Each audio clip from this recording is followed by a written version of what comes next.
Beberapa program perkuatan keimanan umat Pemkot Makassar saat ini terus berjalan, yakni pengajian lorong, pelatihan guru mengaji, pelatihan manajemen pengurus masjid, serta program Jagai Anak Tak dengan Al-Quran berupa tahfiz weekend. Khusus program tahfiz weekend adalah pembinaan penghafal Al-Quran yang diikuti sebanyak 600 santri yang pelaksanaannya di 15 masjid di tiap kecamatan.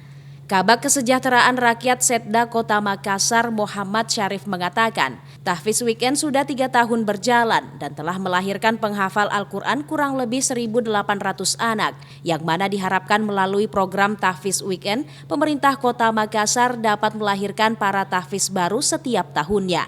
Alhamdulillah ini sudah tahun ketiga dan di 15 titik. Alhamdulillah penghafal Al-Quran yang sudah kita lahirkan ada kurang lebih 1.800 penghafal Al-Quran. Semoga kegiatan ini bisa berlanjut tahun-tahun selanjutnya. Muhammad Syarif menambahkan, Pemkot Makassar juga sudah meningkatkan insentif pekerja keagamaan, yang mana tahun sebelumnya setahun sekali menjadi 2 tahun sekali. Hal ini untuk mendukung program penguatan keimanan umat Pemkot Makassar. Ira, Fajar TV dan Fajar Radio melaporkan. Terima kasih telah menonton. Jangan lupa subscribe, like, comment, and share. Saksikan terus informasi terbaru dengan menekan tombol lonceng hanya di channel Fajar TV.